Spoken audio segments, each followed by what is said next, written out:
Февраль 1920 года. В Якутии назревает вторая волна гражданской войны. Созданный 19 февраля 1920 года в Якутский военно-революционный трибунал решил избавиться от уцелевших представителей старой власти. По его приговору расстреляли 13 арестованных членов Комитета охраны Якутской области. В списке расстрелянных был и Павел Андреевич Юшманов, последний дореволюционный якутский градоначальник. Тела 13 расстрелянных захоронили в лесу, ныне находящемся на территории современного парка культуры и отдыха. Но весной 1920 года снег начал таять, и тела убитых оказались видны. Якутская епархия тогда же обратилась к властям с просьбой о нормальном перезахоронении расстрелянных. Было принято решение перенести братскую могилу на 20-ю версту Вилюйского тракта. Но вот документов, свидетельствующих о том, что это решение было выполнено, так и не обнаружено. Все боялись расспрашивать, рассказывать об этом, какая жизнь. Все пытались показать, что все хорошо и слава Богу. Вот. Потому что, в общем-то, знаете, в то время было сложно говорить о том, что глава города Юшманов – это наш самый прямой родственник.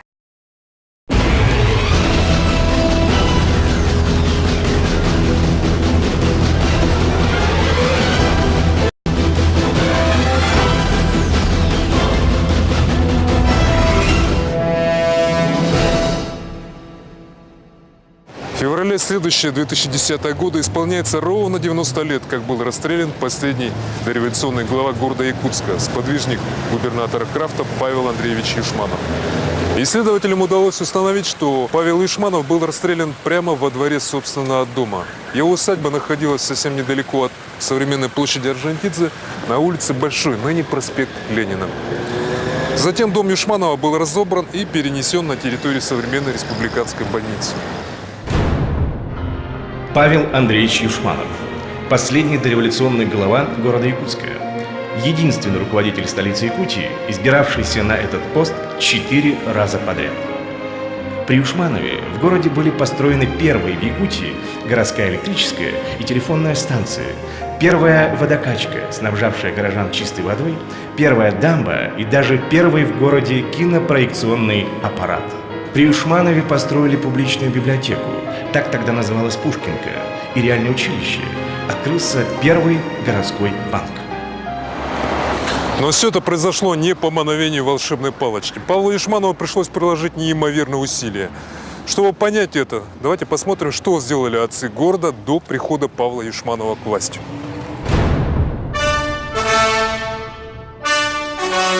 XX век породил множество прожектов по благоустройству города Якутска. Градоначальники под нажимом общественности старались хоть как-то облегчить жизнь своих обывателей. И одним из первых проектов города Якутска стал план по обнесению города земляным валом. Земляной вал – это неотъемлемая часть любого фортификационного сооружения любой крепости. Но нужен он был не для обороны города Якутска от нашествия врагов, а для защиты Якутска от наводнений. Еще в 1950-е годы вокруг небольших китайских городов стояли средневековые каменные стены с валом, защищавшие от наводнений. Возле ворот китайцы держали смолу и в бочках, позже цемент. После начала паводка с их помощью наглухо герметизировали ворота. В 19 веке якутские купцы уже ездили в Китай и наверняка подсмотрели тамошний способ защиты от разлива ворот. Обнести земляным валом совсем небольшой тогда Якутск, бывший размером всего-навсего с 2-3 микрорайона, подобных современно 202-му, казалось бы, совершенно простое дело. Но прожект так и остался прожектом. В 1830-е годы Якутская городская дума извела кучу бумаги, но ничего существенного так и не построили. Зато в 1844 году Якутск обзавелся часовым колоколом, отбивавшим удары каждый час. Очень полезная вещь, ведь карманные часы, наручных тогда не было вовсе, были ужасно дороги и имелись не у всех. Чиновники перестали опаздывать на работу, лавки открывались вовремя, даже хозяйки знали, что пора выходить на улицу и встречать своих коров, пригоняемых с городского луга. Но в 1846 году он каким-то образом разбился. Отчего это произошло, до сих пор нет внятного объяснения. Городская управа, конечно, с этим не смирилась и завела дело об исправлении разбитого часового колокола. Но, как всегда, дело закончилось ничем. Колокол так и не отремонтировали. Якутск вновь погрузился в провинциальную дремоту. Горожане по-прежнему ходили не спеша и всюду опаздывали. Новое оживление в деле благоустройства города началось после отмены крепостного права в Российской империи. Начались реформы и бурное развитие капитализма. В 1871 году начали проектировать благоустройство берега Талого озера. Там хотели сделать каток и народный сад, парк. Талое озеро было тогда глухой окраиной Якутска, хаотично застроенной избушками, где жили праздношатающиеся бомжи, ссыльные и даже беглые преступники. Городские власти решили этим проектом убить сразу 3 зайцев, потеснить бомжей, добиться какого-то благоустройства, а заодно получить прибыль для бюджета от сдачи в аренду будущего катка. И опять все утонуло в бумажной волоките. Дело о благоустройстве берега Талого озера затянулось аж до 1888 года и закончилось ничем. За это время Россия успела победоносно закончить русско-турецкую войну, освободить Болгарию. Народовольцы убили царя Александра II, и его сменил император Александр III. А у нас все никак не могли решить пустяковую проблему, ибо отцы города не пришли к согласию из-за назначения лиц, способных содержать каток, и назначения арендных цен. Лед наконец-то тронулся лишь к 1903 году. Именно тогда каток на Талом озере впервые начал упоминаться в архивных документах. И отцы города все-таки пришли наконец к согласию, кого назначить арендатором и содержателем конькобежного катка. Право на содержание и благоустройство катка на Талом озере было предоставлено сразу нескольким людям на срок в 2 года.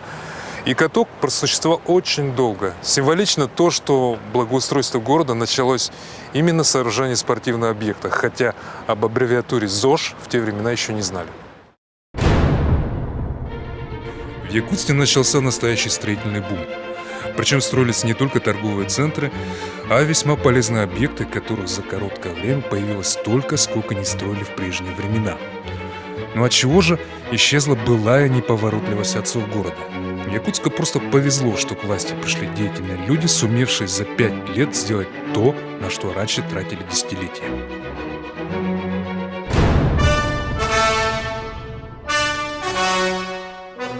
Купец второй гильдии Павел Юшманов избран головой Якутска. В свой первый мэрский срок Павел Андреевич Юшманов вступил в очень тревожное время. Россия терпит поражение в русско-японской войне, в Москве назревают беспорядки, в Петербурге произошло кровавое воскресенье. И на окраинах империи тоже неспокойно. 30 октября, 6 и 13 ноября у здания городской думы в Якутске проходят демонстрации под лозунгами «Долой полицию», «Долой губернатора», «Долой самодержавие». На 1,5 месяца Якутск остался без связи с внешним миром. В ноябре 1905 года началась забастовка почтово-телеграфных служащих. А 20 декабря 1905 года их поддержали ямщики. Последняя вспышка революционной бури произошла 9 января 1906 года. Подстрекаемые политическими сильными и недовольные ростом арендной платы за торговые места, члены Союза мелких торговцев ворвались в Якутскую городскую думу, заставив ее депутатов сложить свои полномочия. Павел Андреевич остался на своей должности и не запятнал себе репрессий. Очень скоро он проявил себя как градоначальник, благодаря назначению на пост губернатора Ивана Ивановича Крафта. 27 марта 1907 года в Якутск прибыл назначенный указом Николая II губернатором Якутской области Иван Иванович Крафт. Городской голова Юшманов в различных исследованиях остается в тени губернатора Крафта, что не совсем верно. Павел Юшманов и Иван Крафт были настоящими соратниками и единомышленниками. И губернатор оказывал всяческую поддержку начинаниям столичной головы, в том числе и на административном уровне, недоступном для Юшманова в силу его положения и должности. Они нашли общий язык и один другого поддерживали. Юшманов был очень хозяйственный, активный человек, а этот мог подсказать те детали, которые не были известны старому правительству. В 1909 году Крафт, будучи на приеме у министра финансов Российской империи, поднял вопрос о предоставлении Якутску суду в 100 тысяч рублей на строительство тепловой электростанции мощностью 180 киловатт. Несмотря на бюрократические препоны, якутскому губернатору удалось получить на этот проект 80 тысяч рублей. Это была очень большая сумма, если учесть, что один царский рубль равнялся примерно 25 советским рублям по состоянию на 1988 год. Непосредственно руководство строительством электростанции осуществлялось городским головой Юшмановым. И результаты деятельности этого тандема не заставили себя ждать.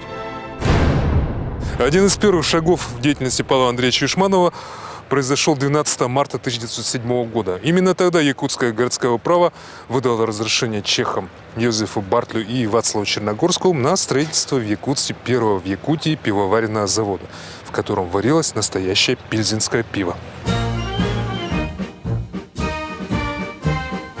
Черногорский и Бартль были подданными Австро-Венгрии, в состав которой тогда входила Чехия, и прибыли к нам из Маньчжурии, где в районе принадлежавшей тогда России китайской восточной железной дороги пытались наладить производство пива.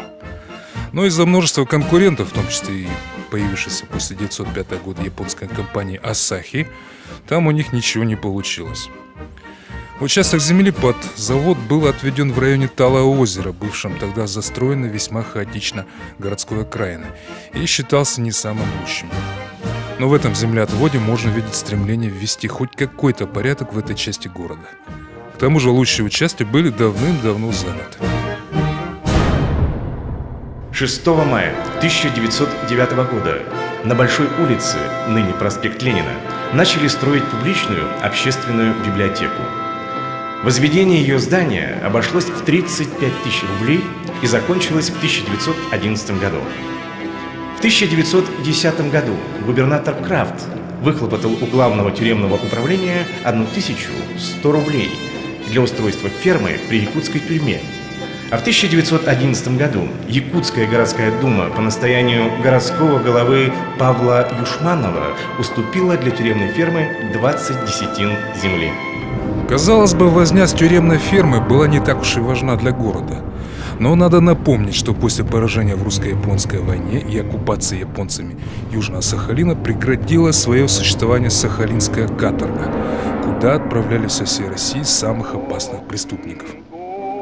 И после 1905 года рецидивистов-уголовников стали отправлять в ссылку к нам в Якутию. Якутская тюрьма была переполнена. Проблема занятости и трудового перевоспитания арестантов стояла очень остро. И благодаря усилиям Юшманова ее удалось частично решить также с помощью привлечения заключенных якутской тюрьмы к строительству здания телефона и электрической станции. –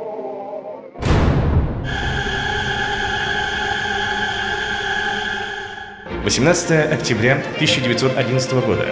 В Якутске открыта первая на северо-востоке России городская телефонная станция на 50 абонентов производства шведской компании «Эриксон». Очень многие гласные из Думы были против его. Они не хотели и считали, что это просто трата излишних денег. Но он все-таки настоял, убедил, и в конечном итоге появилась вот эта телефонная станция. Как и все ГТС, городские телефонные станции в России в то время, она была не автоматической, и чтобы с кем-то поговорить, просили барышню, то есть телефонистку, соединить с нужным номером. На каждом шнуровой память, к которому она соединяла абонентов, имелся ключ, а у ней гарнитура. Гарнитура может подключаться к каждому абоненту. Так что она делала и проверку, кончили разговор или не закончили. Может, абонент не положил трубку телефонную на телефонный аппарат. Она могла проверить. А подслушать что? Подключалась и знала. Примечательно, что ради сокращения расходов города Павел Юшманов настоял, чтобы должность заведующей телефонной станции объединились с должностью заведующего будущей электрической станции. Выборы кандидатуры заведующей двух самых важных городских объектов отнеслись очень серьезно. После конкурса была утверждена кандидатура Александра Федорова, молодого инженера из Иркутска. Он был выбран потому, что имел опыт работы в Сибири. Дело в том, что функционирование телефонной сети при якутских морозах встречалось со сложностями. Причем для воздушных линий это была вибрация проводов. то время очень холодно. Зима доходила до 60 градусов, летом 40 градусов. Летом вода слабее, это за счет того, что температура, они нагревались, они слабели. Их начинали регулировать. Если перетянешь провода, то зимой они лопаются. 25 августа 1906 года открыто первое учебное медицинское заведение «Якутская мужская фельдшерская школа».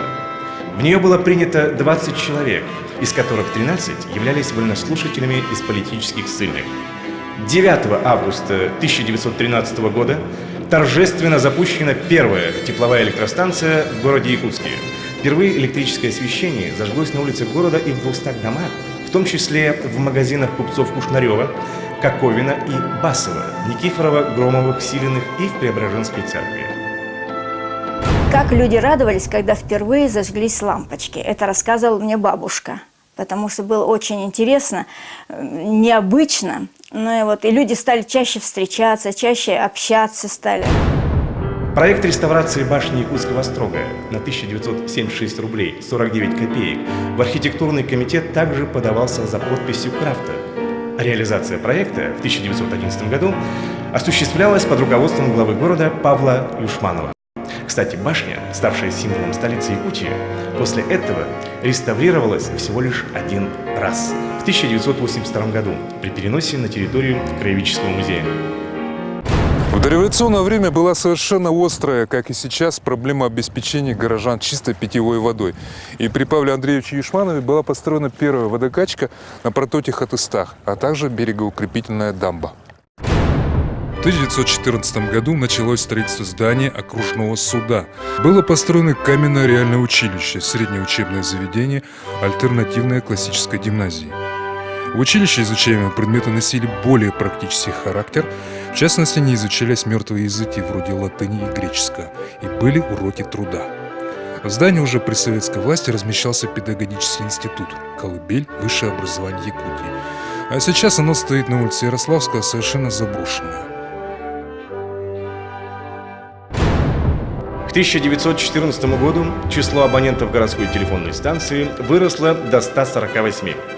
Пивоваренный завод Черногорского и Бартля сварил более 14 500 ведер пива в 1915 году, опередив пивоваренный завод Иркутска. В 1915 году тюремная ферма впервые дала чистую прибыль в 2318 рублей 78 копеек.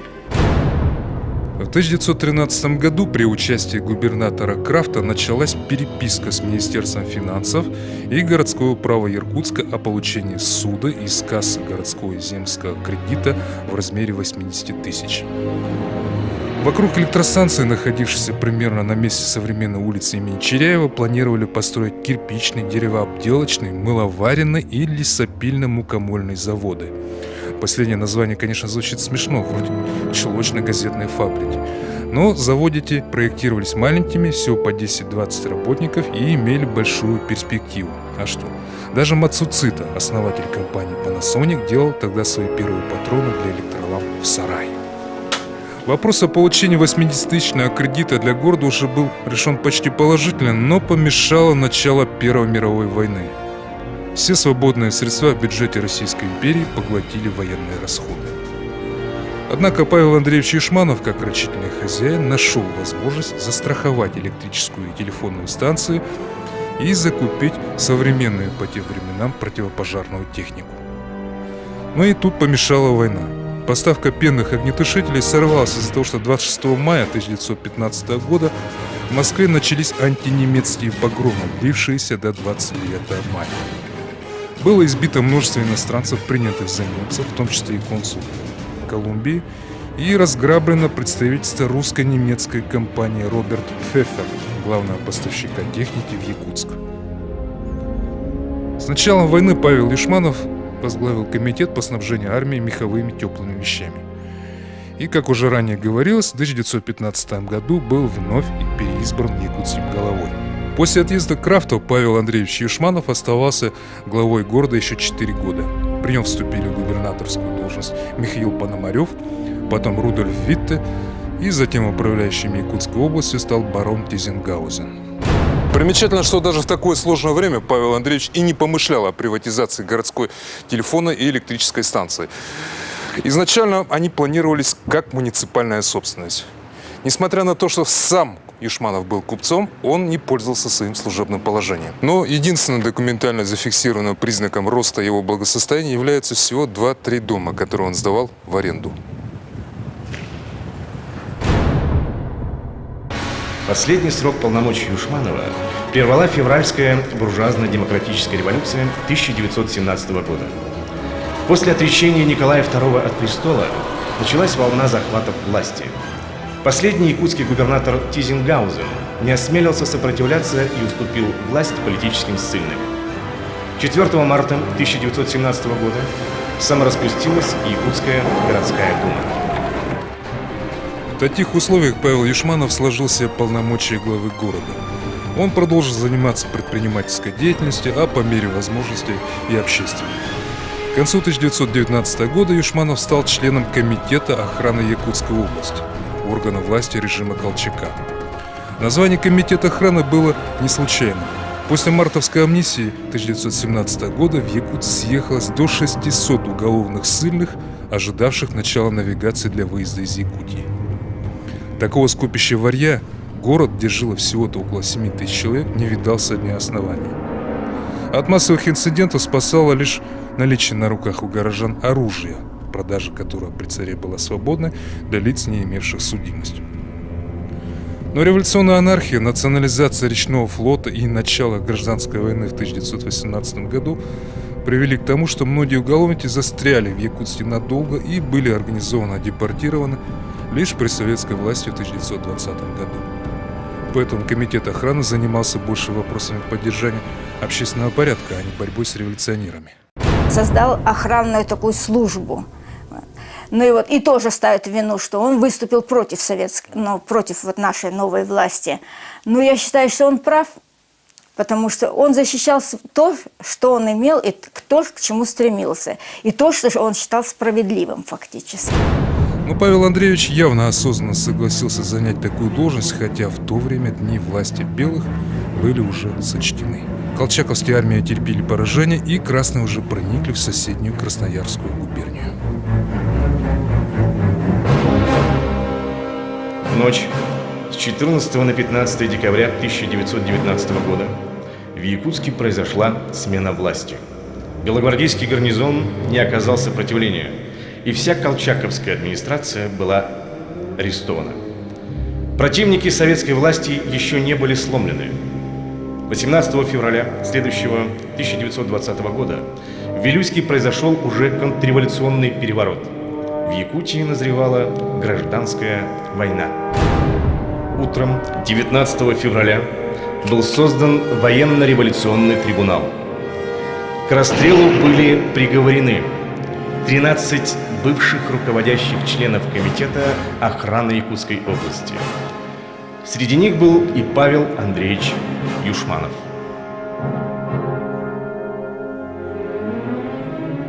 Он очень много сделал для города. Сейчас город очень красивый. Красивые современные здания, широкие улицы стали. Но все начиналось-то почти с деревни. В то далекое, сложное, тяжелое время, при отсутствии бюджетного нормального финансирования, было сделано крайне-крайне много.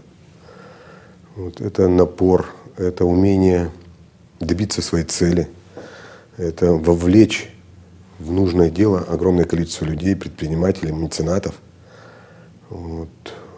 При бедности всего нашего якутского народа. Вот. К сожалению, судьба трагически оборвалась у этого замечательного человека.